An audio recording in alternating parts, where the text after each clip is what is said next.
سورت العنکبوت کی آیت نمبر 33۔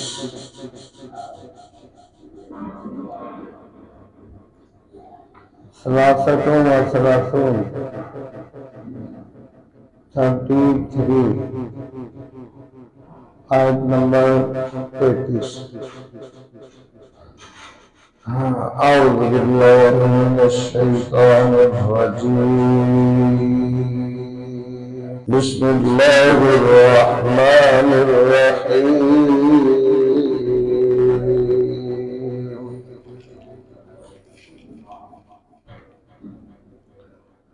وَلَمَّا أَن جَاءَتْ رُسُلُنَا لُوطًا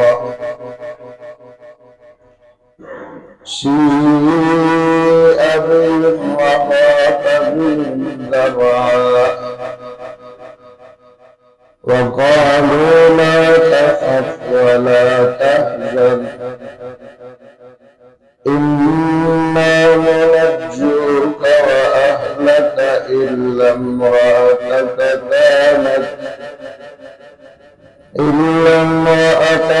كَانَتْ مِنَ الْغَابِرِينَ إِنَّا مُنزِلُونَ عَلَى أَهْلِ هَذِهِ الْقَرْيَةِ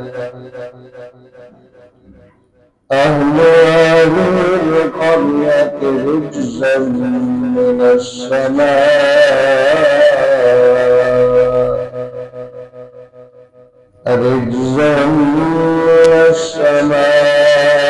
بما كانوا يفسقون ولقد تركنا منها آية بينة لقوم يعقلون۔ صدق اللہ العظیم۔ وَلَمَّا أَن جَاءَتْ رُسُلُنَا لُوطًا، اور جب، وَلَمَّا اور جب، ان کا معنی یہ کہ جاءت رسلنا آئے ہمارے بھیجے ہوئے، یعنی فرشتوں کو جن کو اللہ نے بھیجا تھا پیغام دے کر، وہ رسل ہیں۔ اور جب یہ کہ آئے ہمارے بھیجے ہوئے فرشتے لوط علیہ السلام کے پاس، سیء بہم ان کا آنا ناگوار گزرا، بہت ناک محسوس ہوا۔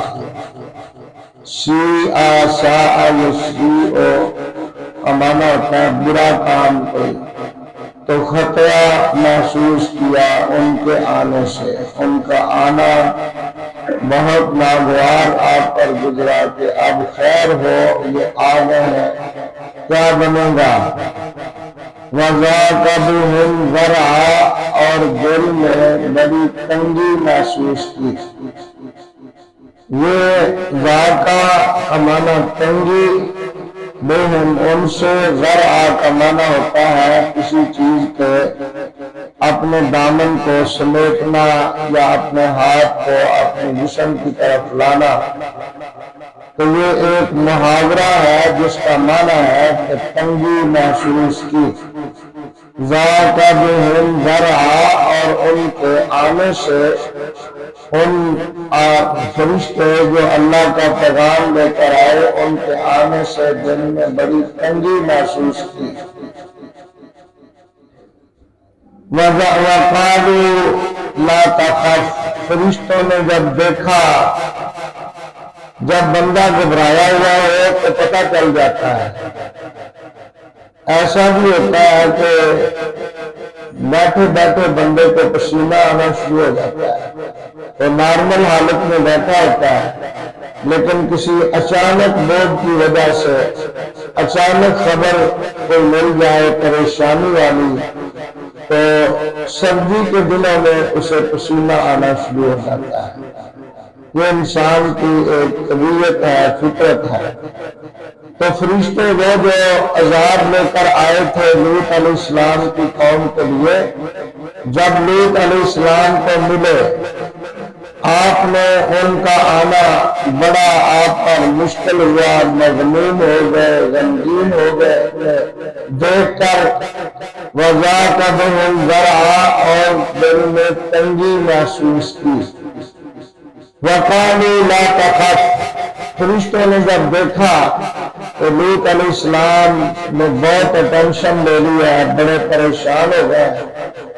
فرشتوں نے کہا لا تخف، اے نبی لوط علیہ السلام ڈرنے کی ضرورت، آپ کو خوف زدہ ہونے کی ضرورت نہیں، کیونکہ آپ کا گناہ بھی کوئی نہیں، آپ نے کوئی کمی بھی نہیں کی، آپ نے اللہ کا فریضہ ادا کیا ہے، آپ بالکل بری ہیں، آپ پر کسی قسم کا کوئی مسئلہ نہیں بنے گا۔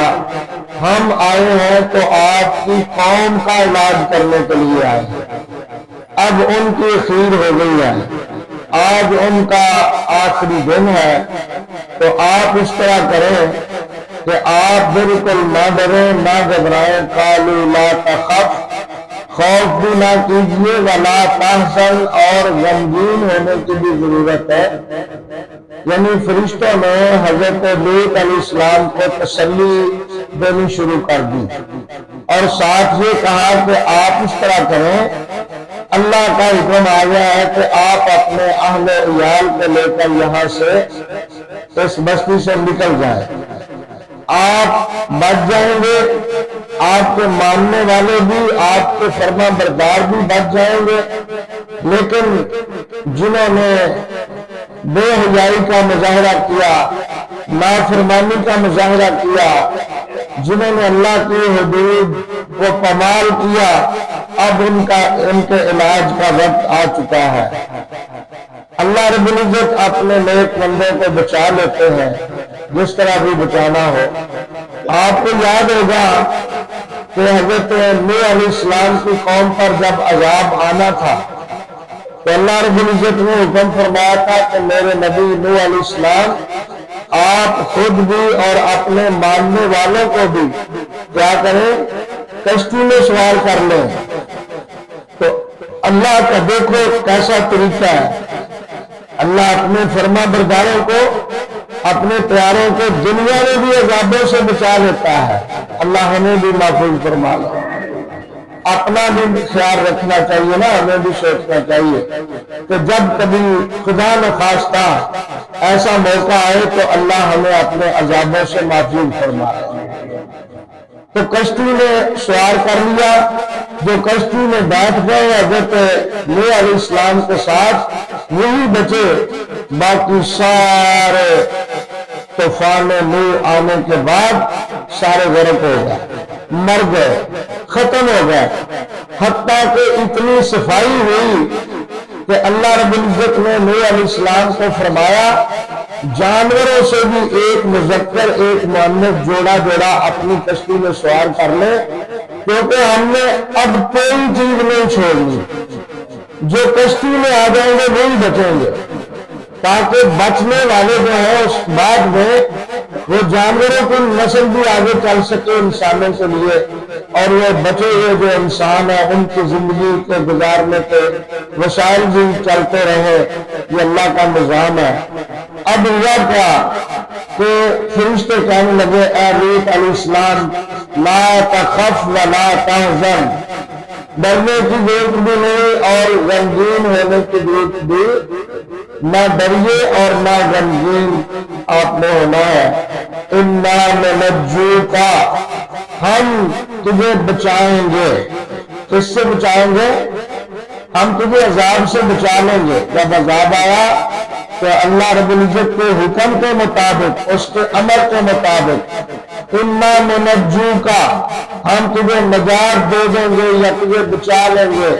وَأَهْلَكَ کا اور تیرے اہل کو بھی، اہل سے مراد وہ جو ماننے والے، جو ایمان لانے والے، إِلَّا امْرَأَتَكَ مگر تیری بیوی، تیری بیوی نہیں، یہ صاف صاف پہلے ہی کہہ دیا کہ تیری بیوی نہیں بچے گی، کیونکہ اس کا تعلق اپنے انہی عزیزوں سے، انہی رشتہ داروں سے ہے جن سے یہ آئی ہے، تو یہ آپ کے گھر کی ہر بات ان کو بتاتی رہتی ہے۔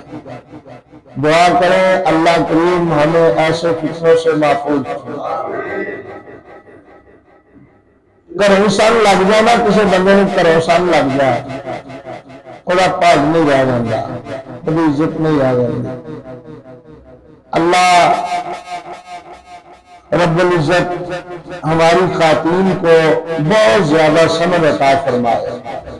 حقیقت بات یہ ہے کہ نبی کریم صلی اللہ علیہ وسلم نے جو فرمایا نا کہ ساری دنیا بڑی اچھی ہے، دنیا کے باغ اچھے، دنیا کے میوے اچھے، دنیا کے لباس اچھے، دنیا کے زیورات اچھے، مکان اچھے، بنگلے اچھے، کھانے پینے کی بے شمار نعمتیں، کائنات کی ساری چیزیں اپنی جگہ پہ اچھی ہیں۔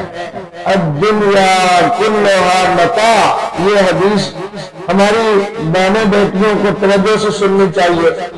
الدنیا کلھا متاع، دنیا ساری بڑی فائدے والی ہے، بڑی اچھی ہے، لیکن خیر متاع الدنیا، ساری دنیا سے جو بہتر چیز ہے، اچھی چیز ہے، وہ ہے المرأة الصالحہ۔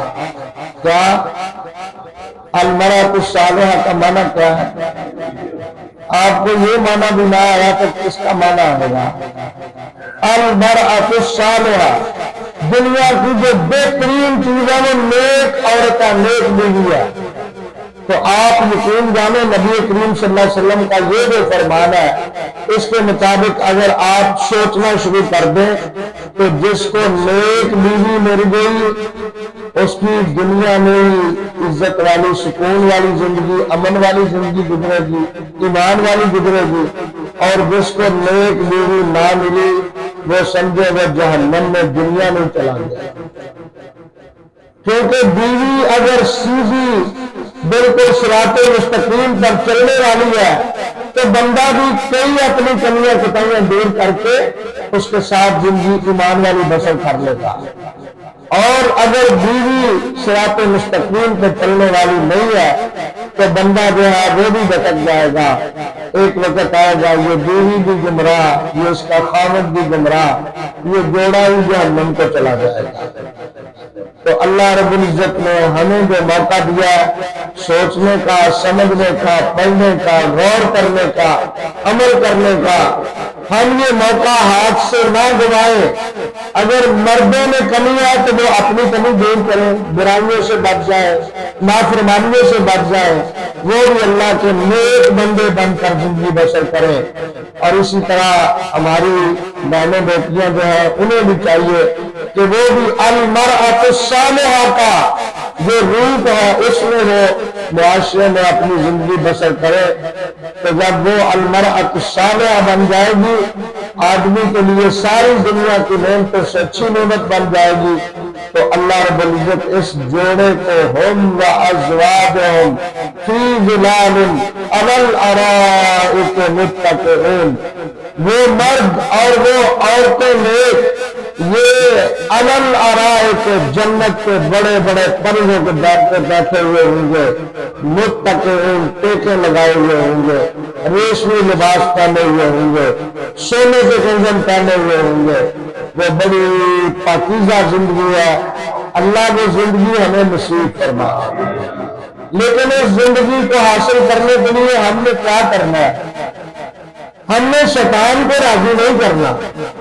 جب شیطان کو دن رات راضی کریں گے تو پھر موقع ہاتھ سے نکل جائے گا۔ دیکھ لیں یہ کیا ہونے لگا ہے، کیا ہونے جا رہا ہے۔ فرشتے کہہ رہے ہیں انا ننجوکا، اے لوط علیہ السلام ہم تجھے بچا لیں گے، وَأَهْلَكَ، اور تیرے اہل کو بھی، إِلَّا امْرَأَتَكَ، مگر تیری بیوی وہ نہیں بچ سکے گی، وہ ہلاک ہونے والی ہے، كَانَتْ مِنَ الْغَابِرِينَ، وہ تم سے ہوگی پیچھے رہنے والوں سے ہوگی۔ اب ہوا یہی کہ سارے کٹھے گھر سے نکلے لوط علیہ السلام اور ان کے اہل و عیال، بیوی بھی ساتھ ہی نکلی۔ جب تھوڑی دور نکلے تو پتھر برسنے شروع ہوئے، ایک پتھر بیوی کو بھی آ لگا، اور پتھر جو اس وقت برسے تھے ان پتھروں پر نام لکھے ہوئے تھے، آسمان سے اللہ نے نام لکھ کے بھیجے تھے کہ یہ پتھر فلاں کافر کو لگے گا، فلاں کافر کو لگے گا، وہ بالکل اسی ترتیب کے ساتھ، اور یہ پتھر ان کی بیوی کو لگا، وہ بھی ہلاک ہونے والوں سے ہو گئی۔ اللہ رب العزت نے قیامت تک تذکرہ کر دیا قرآن میں، تاکہ لوگ پڑھتے رہیں، عبرت حاصل کرتے رہیں۔ اور میں سمجھتا ہوں عورتوں کے لیے خاص طور پر یہ جو سبق ہے اس میں بڑی عبرت ہے کہ اگر اللہ رب العزت نے انہیں موقع دیا ہے تو انہیں اپنے آپ کو جنتی بنا کر جانا چاہیے، بلکہ اللہ کریم عورتوں کو اتنا مقام دے دیں گے کہ جو جنت کی حوریں ہوں گی ان پر بھی ان کی سرداری ہوگی، لیکن سردار بننے کے لیے کچھ محنت تو کرنا پڑے گی نا، کچھ عمل کرنا پڑے گا، ایسے تو نہیں بیٹھے بیٹھے بن جائیں۔ اللہ نے عمل کی توفیق عطا فرمائے۔ اِنَّا مُنزِلُونَ عَلَىٰ أَهْلِ هَٰذِهِ الْقَرْيَةِ رِجْزًا، بے شک ہم اتارنے والے، اِنَّا بے شک ہم، منزلون اتارنے والے، عَلَىٰ هَٰذِهِ الْقَرْيَةِ ان بستی والوں پر، عَلَىٰ کا معنی پر، أَهْلِ هَٰذِهِ الْقَرْيَةِ ان بستی والوں پر، ان بستی کے رہنے والوں پر، رجزن کیا اتارنے والے ہیں؟ عذاب، بے شک ہم اتارنے والے اس بستی کے رہنے والوں پر، رجزن عذاب، من السماء آسمان سے، بما كانوا یفسقون اس وجہ سے جو یہ نافرمانی کیا کرتے تھے، اس کو فجور کیا کرتے تھے۔ تو نافرمانی کی بھی کوئی حد ہوتی ہے نا، انہوں نے تو حد سے بھی آگے یہ نکل گئے۔ اور میں پڑھ رہا تھا کہ قوم لوط علیہ السلام نے وہ گندا فعل کیا جو ان سے پہلے کسی قوم نے نہیں کیا تھا، یہ گندا فعل اسی قوم سے شروع ہوا اور یہ معروف ہو گیا کہ قوم لوط کا فعل آج بھی نبی کریم صلی اللہ علیہ وسلم کے فرمان کے مطابق ہماری شریعت میں کیا حکم ہے جو قوم لوط کا فعل کرے۔ اللہ کے رسول صلی اللہ علیہ وسلم نے فرمایا جب تم کسی کو دیکھو کہ قوم لوط کا فعل کسی نے کیا ہے، ظاہر ہے یہ مرد سے کرتا ہے، تو اللہ کے رسول صلی اللہ علیہ وسلم نے فرمایا فَقْتُلُ الْفَاعِلَ وَالْمَفْعُولَ، فاعل اور مفعول کو دونوں کو قتل کر دو۔ یہ اسلامی شریعت میں اس کی سزا ہے۔ تو دنیا کی سزا سے اگر کوئی بچ رہا ہے، اگر کوئی اندر کھاتے لپ چھپ کے یہ گناہ کر رہا ہے تو اللہ کی سزا سے نہیں بچ سکے گا، کیونکہ اللہ کا نظام اتنا نرم نہیں ہے کہ اللہ کو ہم چکما دے کر ادھر ادھر نکل جائے۔ اللہ کا نظام بڑا مضبوط ہے، اللہ کے نظام سے کوئی بندہ نہیں نکل سکتا، کوئی بندہ نہیں نکل سکتا۔ اور جب یہاں ایک بات بڑی سمجھنے والی، بڑی غور کرنے والی ہے، جب ایک بندہ اپنا ایمان بنا لے کہ میرا رب 24 گھنٹے مجھے دیکھ رہا ہے، کبھی کبھی اس مسئلے پہ آپ غور کرتے ہیں نا کہ میرا رب مجھے 24 گھنٹے دیکھ رہا ہے، ایک لمحے کے لیے بھی وہ مجھ سے غافل ہے، تو جب کوئی بندہ، میں آپ یہ ایمان پختہ کر لیں گے، یہ عقیدہ پختہ کر لیں گے کہ میرا رب مجھے دیکھ رہا ہے، میرا رب مجھے دیکھ رہا ہے۔ تو مجھے آپ بتائیں کہ کوئی چھوٹا یا بڑا گناہ ہم کریں گے؟ پھر نہیں کریں گے۔ مثال کے طور پر یہ چھوٹی سی سمجھنے کے لیے بات ہے۔ اب آپ یہاں میرے سامنے بیٹھے ہوئے ہیں، جب تک میرے سامنے بیٹھے آپ بڑے مؤدب ہیں، بڑے خاموش ہیں، اور ایسے لگتا ہے جیسے صوفی ثناء اللہ صاحب آ گئے۔ استادوں کے سامنے یا اپنے امام کے سامنے یا اولاد اپنے والدین کے سامنے بڑے مؤدب ہوتے ہیں، آقا کے سامنے غلام بڑے مؤدب ہوتے ہیں، لیکن جو ہی آقا ان کے سامنے نہیں ہوتے، جو ہی استاد ادھر ادھر ہو جاتے ہیں، جو ہی والدین ادھر ادھر ہو جاتے ہیں، تو آپ نے دیکھا پھر کیا حال ہوتا ہے۔ قاری صاحب ہی پڑھاتے پڑھاتے اٹھ کر گھر چلے جائیں تو بچے بعد میں کیا کرتے ہیں؟ نہیں قاری سبحان صاحب خراب ہو جاتا نا مسئلہ۔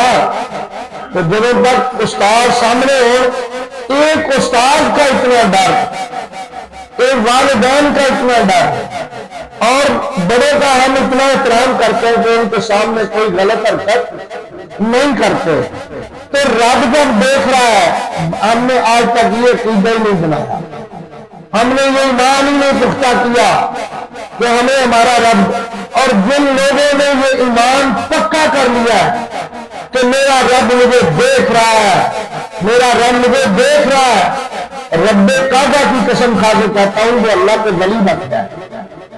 وہ زمین پہ چلتے ہیں، ان کی تعریف عرش بری کر ہو رہی ہے۔ العابدون الحامدون السائحون الراکعون الآمرون بالمعروف والناہون عن المنکر والحافظون لحدود اللہ۔ یہ ہے وہ لوگ جن کی تعریفیں عرش خداوندی پر ہو رہی ہے۔ میں آج کے سبق کے حوالے سے یہ گزارش کروں گا کہ آج سے کوشش کریں کہ ہم اپنے دل میں، اپنے سینے میں، اپنے دماغ میں یہ بات بٹھانے کی کوشش کریں کہ میرا رب مجھے دیکھ رہا ہے۔ کیا کہ میرا رب مجھے، جب یہ بات ان کے دلوں میں بیٹھ جائے گی اور جب یہ جوان ہوں گے تو یہ اللہ کے ولی بنیں گے کہ نہیں بنیں گے؟ ہم تو ولی غدر بن گئے ہیں، ہمارا وقت تو گزر چکا ہے، ہم تو نہیں آج تک یہ ایمان اپنا حافظ اختر صاحب، جب آپ ایک گھنٹے کے لیے یہ ایمان اپنا قائم کریں، ایک گھنٹے کے لیے، تو میرا رب مجھے دیکھ رہا ہے، اور پھر دیکھیں اس گھنٹے میں آپ اللہ کی نافرمانیاں کرتے ہیں یا اللہ کا شکریہ ادا کرتے ہیں یا اللہ کی حمد و ثنا بیان کرتے ہیں۔ تو جب ایک گھنٹے کے لیے آپ اپنا یہ ایمان قائم کر لیں گے کہ میرا رب مجھے دیکھ رہا ہے، میرا رب مجھے دیکھ رہا ہے، نہیں کوئی نافرمانی ہوگی، نہیں کوئی گناہ ہوگا، تو اگر ساری زندگی کے لیے ہم یہ اپنا ایمان بنا لیں کہ میرا رب مجھے دیکھ رہا ہے، تو کتنا ہمیں اللہ ایمان نصیب کر دے گا، ایمان کا کتنا اعلیٰ درجہ ہمیں مل جائے گا۔ تو ساری عبادتوں کا لب لباب، ساری عبادتوں کا نچوڑ اسی میں ہے کہ ہمارے دل میں یہ عقیدہ اور ایمان پختہ ہو جائے۔ ہمارے حج کا یہ مقصد ہے، ہمارے روزوں کا یہ مقصد ہے، ہماری سخاوت کا یہ مقصد ہے، اور ہماری نماز کا یہ مقصد ہے۔ ایک حدیث میں آتا ہے، ایک حدیث سبق آپ کا ختم ہو گئی ہے، ایک حدیث میں آتا ہے نماز اس طرح پڑھو، نماز اس ایمان اور عقیدے کے ساتھ پڑھنے کے لیے کھڑے ہو جاؤ کہ جیسے تم اپنے رب کو، یہ بھی سنی ہے نا آپ نے، نماز اس نیت سے پڑھو کہ میں اپنے رب کو دیکھ رہا ہوں۔ اگر یہ نہیں عقیدہ بن سکتا، یہ عقیدہ نہیں بن سکتا، تو یہ عقیدہ بنا لو کہ میرا رب مجھے دیکھ رہا ہے۔ اب مجھے یہ بتائیں کہ جب ایک بندہ نمازی یہ ایمان پختہ کر لیتا ہے کہ میری نماز کو میرا رب دیکھ رہا ہے، تو پھر وہ کس طرح کی نماز پڑھے گا؟ یہ عبدالدار صاحب، جب آپ یہ تصور کر لیں کہ میرا رب مجھے دیکھ رہا ہے میری نماز کو، کس طرح کی نماز آپ پڑھیں گے؟ قیام بھی ٹھیک کریں گے، ہاتھ بھی ٹھیک سینے پہ باندھیں گے، رکوع بھی بڑے سکون سے کریں گے، سجدہ بھی بڑے سکون سے کریں گے، اور جو آپ حمد و ثنا سے الفاظ پڑھ رہے ہیں وہ بھی بڑے سکون سے پڑھیں گے۔ آپ اپنی نماز اس وجہ سے پڑھ رہے ہوں گے کہ میرا رب مجھے دیکھ رہا ہے۔ نماز میں جلدی نہیں ہوگی، بے توجہی نہیں ہوگی، دنیا کے کاموں کی طرف دھیان ہمارا اس وقت ہے۔ کیوں کہ ہمارا اس وقت یہ ایمان ہوگا کہ میرا رب مجھے میری نماز کو دیکھ رہا ہے۔ تو پھر نماز آپ ایسی پڑھیں گے کہ جس طرح نبی کریم صلی اللہ علیہ وسلم نے فرمایا تھا نا، ایک بندہ گھر سے وضو کر کے آتا ہے اور وضو بھی ٹھیک کر کے آتا ہے، نماز صرف 2 رکعتیں پڑھتا ہے اور 2 رکعتوں میں اسی انداز میں پڑھتا ہے جو انداز میں نے بیان کیا ہے کہ وہ سمجھتا ہے کہ میرا رب مجھے، اللہ کے نبی کا فرمان ہے، میں اپنی طرف سے یہ بات نہیں کہہ رہا، اللہ کی قسم، اللہ کے رسول کا فرمان حق ہے، سچ ہے، ہم نہ مانے یہ ہماری بدقسمتی ہے۔ آپ نے فرمایا 2 رکعتیں بڑی توجہ کے ساتھ، غور کے ساتھ وہ بندہ جب پڑھ لیتا ہے تو آسمان سے آواز آتی ہے، ان 2 رکعتوں کی وجہ سے میں نے تجھے جنت دے دیا۔ جاؤ نماز سے پوچھ لو جتنا فائدہ ہوا توجہ سے نماز پڑھنے کا، اور یہ تصور قائم کرنے کا کہ میرا رب مجھے دیکھ رہا ہے۔ بس یہ سبق کم از کم آپ 1 ہفتہ پکا کریں، یاد کریں، بار بار ذہن میں لائیں کہ واقعی میرا رب مجھے دیکھ رہا ہے۔ قرآن بھی کہہ رہا ہے، حدیث بھی کہہ رہی ہے کہ رب ہر وقت ما یکون من نجوی ثلاثۃ الا هو رابعهم، ہماری مجلسوں میں بھی ہمارا رب ہمیں دیکھ رہا ہوتا ہے، ہماری تنہائیوں میں بھی ہمارا رب ہمیں دیکھ رہا ہوتا ہے، ہمارے سفر میں بھی ہمارا رب ہمارے ساتھ ہوتا ہے، ہمیں دیکھ رہا ہوتا ہے۔ چاروں طرف سے دروازے بند کر لیں، لاک کر لیں۔ حضرت یوسف علیہ السلام کے وہ الفاظ آپ یاد کریں جب زلیخا نے دروازے بند کر لیے اور برائی کی دعوت دے دی اور اس نے یہ کہہ دیا کہ ہے رب، دروازے بند کر کے برائی کی دعوت پیش کر دی اس عورت نے نبی کو، حضرت یوسف علیہ السلام کو، تو اس عورت کے ایمان اور عقیدے کے مطابق اس نے کہا اب کوئی نہیں دیکھ رہا، دنیا والوں سے دروازے میں نے بند کر دیے۔ لیکن حضرت یوسف، یہ ہے نیک لوگوں کا ایمان اور عقیدہ، انہوں نے کیا فرمایا، معاذ اللہ معاذ اللہ انہ ربی، کہاں جا کر رب کو یاد کر رہے ہیں، یہ ہے ایمان۔ انہوں نے کہا تیرے عقیدے کے مطابق کوئی نہیں دیکھ رہا، میرے عقیدے کے مطابق میرا رب دیکھ رہا ہے، تو میں یہ کیسے گناہ کر سکتا ہوں؟ اس نے مجھے بڑی عزت دے رکھی ہے، اس نے مجھے بڑا مقام دے رکھا ہے۔ انہ ربی احسن مثوایا انہ لا یفلح الظالمون، ظالم کبھی کامیاب نہیں ہو سکتے۔ تو میرے رب نے مجھ پر اتنے احسانات کیے، میں اس کا نافرمان بن گئی، میں ظالم بن گئی، یہ کیسے ہو سکتا ہے؟ تو اگر یہ ایمان اور عقیدہ ہمارا بھی بن جائے، ہم نہ کسی کے مال میں کمی کریں، نہ کام تولیں، نہ کسی کی چوری کریں، نہ بددیانتی کریں، جب بھی کوئی گناہ کرنے کا، آج میں ایک بڑی بات آپ کو بتا دیتا ہوں، جب بھی کسی گناہ کا ارادہ آپ کریں، بندہ ہے نا، آ سکتا ہے خیال، جب بھی گناہ کا خیال آ جائے آپ کے دل میں، اس وقت یہ بات یاد کر لیں کہ میرا رب مجھے، وہ انشاءاللہ آپ گناہ نہیں کریں گے۔ اللہ ہمیں عمل کرنے کی توفیق عطا فرمائے۔